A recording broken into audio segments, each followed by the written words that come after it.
আচ্ছা, তোমাদের ওই গানটা মনে পড়ে, যেটা ছিল না ছিল না সেটা না পাওয়াই থাক, সব পেলে নষ্ট জীবন।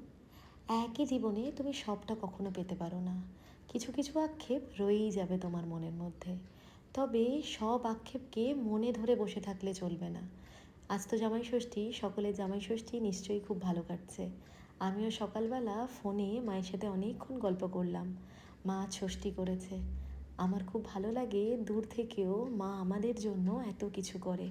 তবে আমি চেষ্টা করি নিজের ভালো থাকার খুশিগুলো নিজেদের মধ্যে থেকেই বার করে নেওয়ার। এই যেমন ধরো, একটা অয়েল ডিসপেন্সার আমি অর্ডার দিয়েছিলাম। বেশ অনেক দিন হয়ে গেল অর্ডার দিয়েছিলাম, আমি তো প্রায় ভুলেই গেছিলাম। তবে আজ সকালে যখন এলো, দেখেই মনটা অনেকটা ভালো হয়ে গেল। জিনিসটা কিন্তু এমন কিছু বড় জিনিস নয়, তবুও আমি তোমাদের সাথে শেয়ার করলাম। আসলে এই ছোট ছোট খুশিতেই আমরা অনেক বেশি আনন্দ থাকি। আজকে মিস্টার মণ্ডলের জন্য আমি সামান্য কিছু আয়োজন করেছিলাম। মাকে দেখালাম ভিডিও কলে, মা তো বেজায় খুশি। আর মণ্ডলবাবুও আজকে কিন্তু দারুণ খুশি। আচ্ছা, আমার মতো যারা ভিন রাজ্যে থেকে কিংবা প্রবাসী, তারা জামাই ষষ্ঠী কীভাবে পালন করলে অবশ্যই কিন্তু আমাকে জানিও। আজ আমি তাহলে আসি, সকলে ভালো থেকো। টাটা।